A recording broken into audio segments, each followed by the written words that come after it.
నమస్తే. కథ వినండికి స్వాగతం. మనం ఈరోజు పూర్ణిమ పెమ్మరాజు గారు రాసిన ఆఖరి మలుపు అనే కథను విందాం. రేణు రేణు టైం 5 దాటుతోందిలే. రాత్రంతా నిద్ర పట్టలేదని లేచి కూర్చుంటావు. మళ్ళీ లేచి రెడీ అవ్వు, వాకింగ్కి వెళ్దాం కాసేపు. రాజేష్ మాటలకి బద్ధకంగా కళ్ళు తెరిచింది రేణుక. అబ్బా, నాకు ఓపిక లేదండి, మీరెళ్ళి రండి. నైట్ అంతా నిద్ర పట్టలేదు, మత్తుగా ఉంది, అందుకే నేను రాలేను. రేపటి నుంచి వస్తాలేండి. రేణుక మాటలకి చిర్రుకొచ్చింది రాజేష్కి. ఏమిటి రేణు ఇది, రోజు ఇలానే అంటావు? షుగర్ కంట్రోల్లో ఉండాలంటే వాక్ చేయాలన్నారు కదా డాక్టర్. నైట్ నిద్ర పట్టదంటావు, పగలు పడుకుంటావు. ఇలా అయితే ఎలా? హెల్త్ పాడవదా? నెమ్మదిగానే నడు, పోని, ఓపిక చేసుకుని లే.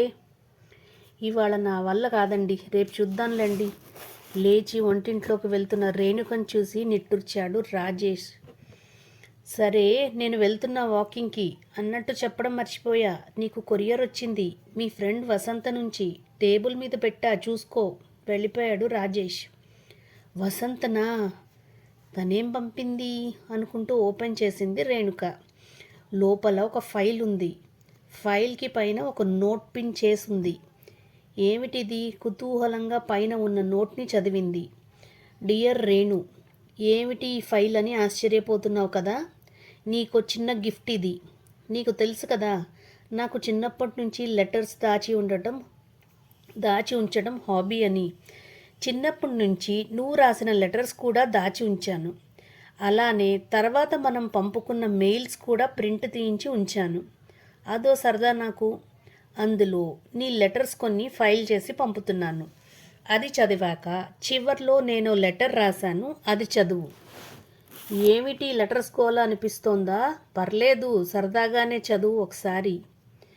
ఈ వసు ఇంతే, ఎప్పుడు ఏవో క్రేజీ ఆలోచనలు. చిన్న నవ్వు వచ్చింది రేణుక మొహం మీదకి. ఏముందో ఈ లెటర్స్లో చూద్దాం అనుకుంటూ ఫైల్ ఓపెన్ చేసింది. ప్రియమైన స్నేహితురాలు వసంతకి, నీ స్నేహితురాలు రేణుక రాయినది. ఎలా ఉన్నావు? నాకు నువ్వు, మన స్కూలు, అమ్మమ్మ, అక్కడ నేను పెంచిన మొక్కలు, మా బుజ్జి ఆవు, మన ఊరు అన్నీ కల్లోకి వస్తున్నాయి. నేను అక్కడే ఉంటే బాగుండేది. నిన్న చాలా ఏడిచాను కూడా. నన్ను మళ్ళీ అమ్మమ్మ దగ్గరికే పంపేయండి, అక్కడే ఉంటాను అని. కానీ అమ్మా నాన్న ఒప్పుకోలేదు. అమ్మమ్మ పెద్దదైపోతోంది, ఇక నువ్వు ఇక్కడే ఉండాలి అని అన్నారు. ఇక్కడ స్కూల్లో జాయిన్ చేశారు. ఇవాళే వెళ్ళాను. నాకు ఈ స్కూల్ ఏం నచ్చలేదు, ఇక్కడ పిల్లలు నచ్చలేదు. మీరందరూ, మన స్కూలు, సరోజా టీచరు గుర్తొచ్చి ఏడుపు వచ్చింది. నాకు ఏడుపు వస్తే ముందు బెంచ్లో అమ్మాయిలు నవ్వుతున్నారు. ఇంకా ఏడుపు వస్తోంది. దసరా సెలవులు ఇవ్వగానే అమ్మమ్మ దగ్గరికి పంపుతాను అంది అమ్మ. ఎప్పుడు వస్తానా అక్కడికి అన్నట్టు ఉంది. నువ్వు అక్కడి కబుర్లతో పెద్ద లెటర్ రాయి. ఇట్లు నీ స్నేహితురాలు Renuka. Next letter. Hi Vasu, ఎలా ఉన్నావు? ఎలా ఉంది కొత్త కాలేజీ? మాకు లాస్ట్ వీక్ నుంచే స్టార్ట్ అయ్యింది. నాకు అస్సలు నచ్చలేదు ఈ కాలేజీ. మా ఇంటి నుంచి చాలా దూరం. బస్సు కోసం వెయిటింగ్కే చాలా టైం పట్టేస్తుంది. నా స్కూల్ ఫ్రెండ్స్ ఎవ్వరూ ఈ కాలేజీలో జాయిన్ అవ్వలేదు. అందరూ కొత్త వాళ్ళే. నాది తెలుగు మీడియం కదా. ఇప్పటి వరకు ఇక్కడ అంతా ఇంగ్లీష్ మీడియం వాళ్ళు ఉన్నారు. నేను అస్సలు కలవలేకపోతున్నా వీళ్లతో. నా పాత స్కూల్ ఎంత బాగుండేదో. మన ఊరి నుంచి వచ్చేసాక మొదట ఒక 4 రోజులు నాకు కొత్తగా ఉండేది.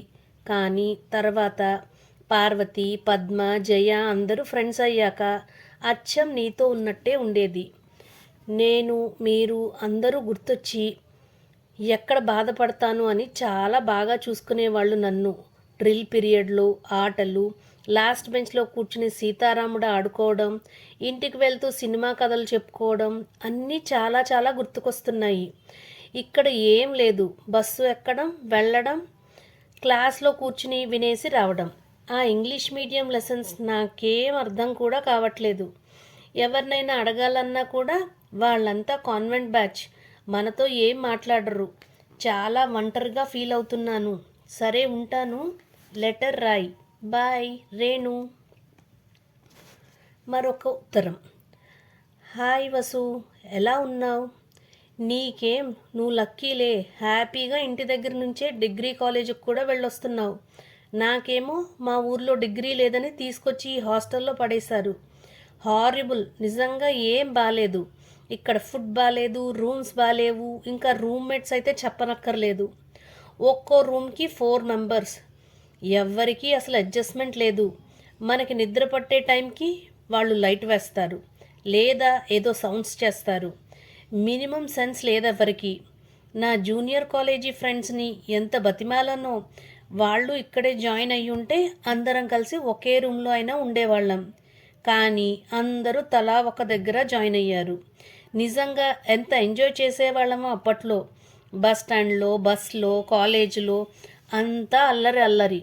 మొదట్లో ఇంగ్లీష్ రాదని నేను కొంచెం ఇబ్బంది పడేదాన్ని అని పాపం సుచరిత, రేఖ, మేరీ అందరూ నన్ను కంఫర్ట్ చేయడానికి నాతో తెలుగులోనే మాట్లాడుతూ నెమ్మదిగా ఇంగ్లీష్ వాళ్లే నేర్పించారు. పిచ్చి పిచ్చిగా ఎంజాయ్ చేసేవాళ్ళం. అసలు ఆ డేస్ తలుచుకుంటే కళ్ళల్లో నీళ్ళు వచ్చేస్తున్నాయి. ఈ హాస్టల్లో జాయిన్ అయి నెల రోజులే అయింది. ఇంకా 3 ఇయర్స్ ఎలా గడుస్తాయి, ఎప్పటికి గడుస్తాయో. సరే మరి ఉంటాను. రిప్లై సూన్, నీ Renu. Next letter. Hi Vasu, ఎలా ఉన్నావు? ఎలా ఉంది కొత్త కాపురం? మనం ఎంత ఫ్రెండ్స్ అయినా మన పెళ్ళిళ్ళు కూడా ఇలా 2 రోజుల గ్యాప్లో అవుతాయని మనం అస్సలు అనుకోలేదు కదా. నీ పెళ్ళిలో మొత్తం అంతా నేనే నీ పక్కన ఉండాలని అనుకున్నాను. అలాంటిది అసలు రావడానికే కుదరలేదు. నువ్వే పాపం నీ పెళ్ళైన వెంటనే అయినా సరే వీల్ చేసుకుని వచ్చావు నా పెళ్ళికి. నీకన్నా మీ వారికి చెప్పాలి నేను థ్యాంక్స్. ఇంతకీ ఎలా ఉన్నావు? అలవాటు పడ్డావా కొత్త ప్లేస్కి? నాకు చాలా కష్టంగా ఉంది ఇక్కడ. ఈ బొంబాయి మహానగరంలో తలుపు తెరవాలన్నా భయమే. మా వారు పొద్దున్న వెళ్తే మళ్ళీ నైట్ దాకా కనపడరు. అలా ఇంట్లో తలుపేసుకుని కూర్చోవాలంటే అస్సలు ఊపిరాడటం లేనట్టుందనుకో. అందులో లాస్ట్ 3 ఇయర్స్ హాస్టల్లో ఫుల్ ఎంజాయ్ చేస్తూ గోలగోలగా ఉండేదాన్నేమో ఈ నిశ్శబ్దానికి పిచ్చెక్కుతోంది. ఏం లైఫ్లే హాస్టల్ లైఫ్. ఆ హడావిడి, రాత్రంతా కూర్చుని కబుర్లు చెప్పుకోవడం, హాలిడే, పార్టీలు, పిక్నిక్లు, అసలు ఆ ఎంజాయ్మెంట్ నార్మల్గా ఉండదు. మళ్ళీ రాదు కూడా. చాలా చాలా డల్గా అనిపిస్తోంది. మరి నీకెలా ఉంది? నువ్వెలా ఉన్నావు? లెటర్ రాయి. ఉంటాను. బాయ్ రేణు. ఫైల్లో నెక్స్ట్ ఉత్తరం. హాయ్ వసు, ఫస్ట్ సారి చాలా చాలా లేటుగా లెటర్ రాస్తున్నందుకు. ఎక్కడ అసలు ఈ పిల్ల రాక్షసులతో ఊపిరి తీసుకోవడానికి కూడా టైం ఉండట్లేదు. ఇద్దరికీ ఏజ్ గ్యాప్ కూడా తక్కువేమో. అన్నిటికీ పోటీయే. ఒకళ్ళకి ఇచ్చింది రెండో వాళ్ళకి కావాలంటారు. సర్లే, నాకున్నా నీకే ఎక్కువ తెలుస్తుంది. నీకు ట్విన్స్ కదా, నీకు ఇంకెంత కష్టమో ఊహించగలను. నువ్వెలా చేసుకుంటున్నావో తెలీదు కానీ తల్లి, నాకైతే నీరసం వచ్చేస్తుంది రాత్రి అయ్యేసరికి. ఎప్పుడు పోయి పడుకుందామా అనే తప్ప పర్సనల్ లైఫ్ అనేది ఉంటుందని మర్చిపోయాను. రోజంతా కామ్గా ఉన్న ఇంట్లో నచ్చిన పాటలు వింటూ పెయింటింగ్ చేసుకోవడం, వీకెండ్స్ అంతా మేమిద్దరం సినిమాలకి, షాపింగ్కి, హోటల్స్కి వెళ్ళడం అన్నీ పూర్వజన్మ జ్ఞాపకాల్లో ఉన్నాయి లెద్దు. సరే, లెటర్ మొదలెట్టగానే మా పిల్ల లాగేస్తోంది వచ్చి. ఇంకోసారి సావకాశంగా రాస్తాను. Bye Renu. Next letter. Hi Vasu, బాగున్నావా? మీ ఇద్దరి పిల్లలకి ఇంజనీరింగ్లో సీట్ వచ్చినందుకు ఫస్ట్ కంగ్రాట్స్. ఎంత కష్టపడ్డా ట్విన్స్ అవ్వడంతో ఒకేసారి గట్టెక్కావు నువ్వు. నాకు ముందే ఉంది పండగ. అబ్బాయి ఇంటర్ సెకండ్ ఇయర్, అమ్మాయి ఫస్ట్ ఇయర్. ఏమో ఇక వీళ్ళ టెన్షన్తో గడిచిపోతుంది. చదువు సంగతి పక్కన పెడితే ఈ టీనేజ్ పిల్లలతో మహా కష్టం కదా. వాళ్ళ మూడ్ స్వింగ్స్ తెలిసి తెలియనితనంతో మనకి పిచ్చెక్కిస్తారు. అన్నీ వాళ్ళకే తెలుసునంటారు. ఎక్కడ ఏ తప్పటడుగు వేస్తారో అని భయం. ఏది షేర్ చేసుకోరు. చిన్నప్పుడు రోజంతా మన చుట్టూ తిరిగే పిల్లలు వీళ్ళేనా అనిపిస్తుంది కదా. ఈ అమాయకమైన నవ్వులు, మాటలు, ఆటలు రోజు ఎలా గడిచేవో కూడా తెలిసేది కాదు. అదో అందమైన అనుభవం కదా. పిల్లలు చిన్నతనం అలా ఉండిపోతే బాగుండేది. వాళ్ళు అనిపిస్తుంది. ఈ టీనేజీ పిల్లల్ని ఎలా హ్యాండిల్ చేయాలో నీకేమైనా టిప్స్ తెలిస్తే చెప్పు నాకు. నిజంగా నా వల్ల అవ్వట్లేదు. టెన్షన్తో నిద్ర కూడా పట్టట్లేదు. ఉంటాను మరి. Bye Renu. Next letter. How are you Vasu? Email ఇవ్వడం నేర్చుకున్నాను నేను కూడా. నీకే ఫస్ట్ మెయిల్. అదేమిటో కానీ ఫోన్లో మాట్లాడితే కన్నా నీతో లెటర్ లాగా రాయడమే నచ్చుతుంది నాకు. మనసులో ఉన్న భావాలు లెటర్స్లోనే బాగా వ్యక్తపరచడం మన ఇద్దరికీ అలవాటైపోయినట్టుంది. అందుకే నీకే మొదటి లెటర్ మెయిల్లో రాస్తున్నా. ఈ ఏజ్లో ఎందుకు ఇవన్నీ అని నేను అనుకున్నా కానీ పరిగెడుతున్న పిల్లల్ని అందుకోవాలంటే మనం కూడా నేర్చుకోవాల్సిందే ఇవన్నీ. ఉద్యోగాలు వచ్చి ఇద్దరూ దేశం వదిలి ఎగిరిపోయాక కాల్స్లో దొరకరు, టైమింగ్స్ వేరు. ఇలా మెయిల్ రాసి పెడితే చూసినప్పుడు రిప్లై ఇస్తారని ఆశ. సడన్గా ఇద్దరూ ఉద్యోగాలు వచ్చి వెళ్ళిపోయారు. చాలా టెన్షన్గా అనిపిస్తోంది. పెళ్ళిళ్ళు అయ్యాక వెళ్ళి ఉంటే ఈ టెన్షన్ ఉండేది కాదు. చేసుకోమంటే టైం కావాలంటారు. ఇన్నాళ్ళు అంటే ఇంట్లో నాతో ఉండేవాళ్ళు. నాకు నిశ్చింతగా ఉండేది. వాళ్ళ కోపాలు, అలకలు, టెన్షన్లు, ఫ్రస్ట్రేషన్ అంతా నేను పంచుకునేదాన్ని. ఎవరితో అన్నా షేర్ చేసుకుంటే వాళ్ళు రిలాక్స్ అవుతారు. ఇక్కడే జాబ్స్ వచ్చి ఉంటే బాగుండేది. పిల్లలు ఇంట్లో లేక ఇల్లంతా శూన్యంగా అనిపిస్తోంది. ఎప్పుడు వదిలి ఉండలేదు కదా, కష్టంగా ఉంది. మరి నువ్వెలా ఉన్నావు? నువ్వు కూడా మెయిల్ ఇవ్వు మరి. బాయ్ రేణు. నెక్స్ట్ ఉత్తరం. హాయ్ వసు. ఏమిటి ఇన్నాళ్ళకి ఈమెయిల్ అనుకుంటున్నావా? రోజు ఫోన్లో మాట్లాడుతున్నా ఇలా మధ్యలో లెటర్ రాయాలనిపిస్తుంటుంది. నిన్ను అడిగావుగా ఏమిటి అసలు కాల్ కూడా చెయ్యట్లేదు అని. ఎక్కడ అమ్మా, ఇన్నాళ్ళు మా అమ్మాయి ఇంట్లో. ఈ వారమే మా కోడలు డ్యూ డేట్ అనే అబ్బాయి దగ్గరికి వచ్చాను. దగ్గర సంవత్సరం నుంచి ఈ అమెరికాలోనే ఉండిపోయాం. మా అమ్మాయికి ఇప్పుడు పర్లేదు. పిల్లాడికి 1 year వచ్చింది. ఇక తాను వర్క్ ఫ్రమ్ హోమ్ పెట్టుకుని చేసుకోగలదు. కోడలికి కూడా డెలివరీ అయితే ఎప్పుడెప్పుడు ఇండియా పరిగెడదామా అని ఎదురు చూస్తున్నాం. ఈ క్లైమేట్ మా ఇద్దరికీ పడట్లేదు, తోచదు కూడా. ఇండియాలో అయితే మనకి ఒక రొటీన్, చుట్టూ తెలిసిన వాళ్ళు గడిచిపోతుంది బాగా. చుట్టాలు, ఫ్రెండ్స్, ఫంక్షన్లు, ఫెస్టివల్తో గడిపిన ఆ రోజులన్నీ గిర్రున కళ్ళ ముందు తిరుగుతున్నాయి. ఏం చేస్తాం, ఇద్దరం ఆ కబుర్లు చెప్పుకుంటూ టైం గడుపుతున్నాం. పిల్లల ముందు ఫోన్లో ఇలా మాట్లాడితే వాళ్ళ మనసు కష్టపెట్టుకుంటారు కదా, అందుకని మెయిల్ పెడుతున్నా. బాయ్ రేణు. నెక్స్ట్. బస్సు దాదాపు 6 years అయింది మెయిల్ ఓపెన్ చేసి కూడా. నువ్వు మెయిల్ ఇమ్మన్నావని మళ్ళీ ఇవాళ ఓపెన్ చేశా. నిజానికి పాస్వర్డ్ కూడా గుర్తులేదు, మర్చిపోయాను.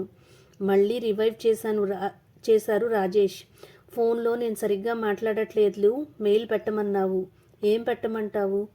అమెరికా నుంచి వచ్చాక నాకు అంతా స్తబ్దుగా ఉంది.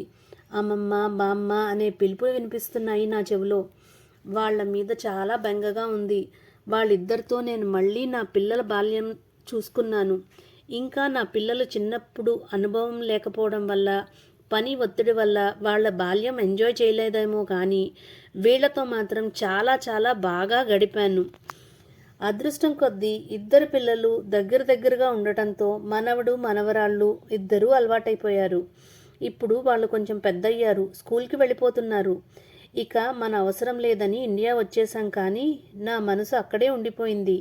వాళ్ళ అల్లరి, అమాయకపు కబుర్లు, చిలిపి పనులు అన్నీ కళ్ళల్లో కదులుతున్నాయి.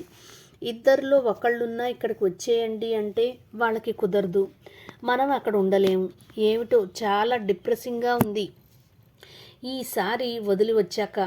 ఇన్నేళ్ళు అంటే ఇండియాకి వచ్చినా కూడా మళ్ళీ వెంటనే అక్కడ మన అవసరం ఉందని వెళ్ళేవాళ్ళం. ఇక వాళ్ళకి మన అవసరం అంతగా లేదు. పిల్లలు పెద్దయ్యారు కాబట్టి వాళ్ళు మేనేజ్ చేసుకోగలరు. సడన్గా అంతా ఖాళీగా ఉంది. ఇప్పుడేం చెయ్యాలి నేను? అలా అంటే ఈయన పిల్లలు ఒకే మాట, ఏదో ఒక వ్యాపకం పెట్టుకో, సర్కిల్ పెంచుకో అని.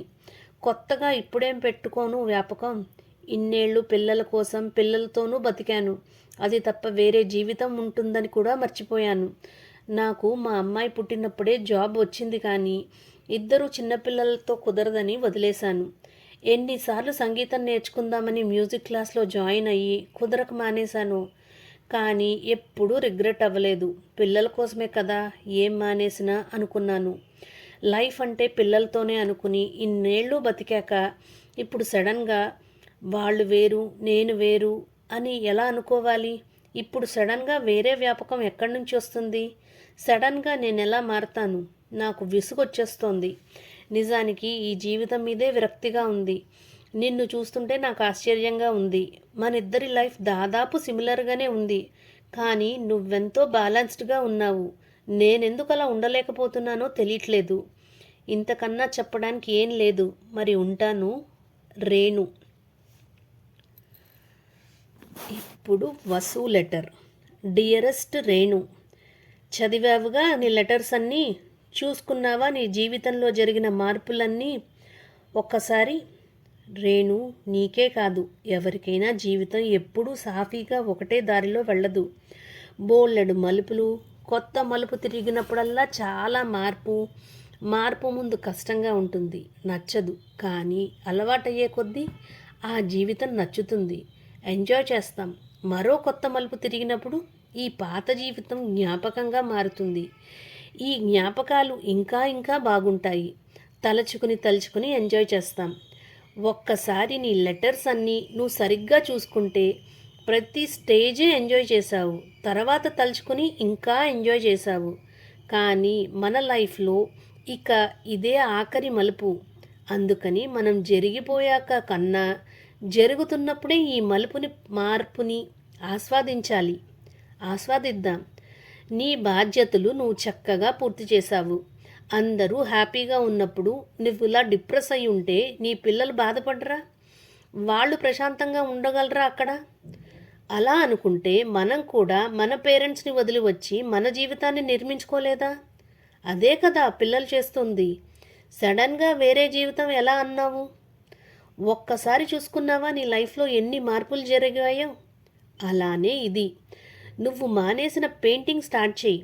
ఆపేసిన మ్యూజిక్ మొదలెట్టు. మీ ఇద్దరూ కలిపి టైం గడపండి. రాజేష్ గారు నాతో మాట్లాడారు మొన్న ఫోన్లో. నీ గురించి ఆయన చాలా వరీ అవుతున్నారు. హెల్త్ కంప్లీట్గా నెగ్లెక్ట్ చేస్తున్నావని. రేణు, ఒక్కటి గుర్తుపెట్టుకో. ఇందాక నేను అన్నట్టు ఇదే మనకి ఆఖరి మలుపు. ఇక్కడి నుంచి మనం ప్రతి క్షణం జరుగుతున్న మార్పుని ఆస్వాదిద్దాం. జ్ఞాపకాలు తలుచుకుని ఆనందిద్దాం. కానీ ఈ క్షణాన్ని కూడా ఆనందిద్దాం. ఈ క్షణం జ్ఞాపకం అయ్యేదాకా వెయిట్ చేయొద్దు. సరే, ఏదో చెప్పేస్తున్నా కానీ అసలు విషయం ఏమిటంటే, నేను మా వారు తమిళనాడు టెంపుల్ టూర్కి వెళ్తున్నాం. ఒక 2 వారాలు అనుకుంటున్నాం. మీ ఇద్దరు కూడా వస్తే బాగుంటుంది అనిపిస్తోంది నాకు. మళ్ళీ మన జ్ఞాపకాలు నెమరవేసుకుందాం. ట్రిప్ బాగా ఎంజాయ్ చేసి కొత్త జ్ఞాపకాలు సృష్టించుకుందాం. ఏమంటావు? ప్రేమతో నీ వసు. అంతా చదివిన రేణుక మొహం ఆనందంతో విచ్చుకుంది. ఒక్కసారి తన మొత్తం జీవితాన్ని వెనక్కి తిప్పి చూపించి తన మనసులోని వ్యధను పోగొట్టిన తన స్నేహితురాలికి థ్యాంక్స్ చెప్పుకుందామని ఫోన్ వైపు నడిచింది. టికెట్స్ బుక్ చేయమని చెప్పడానికి కూడా. కథ సమాప్తం.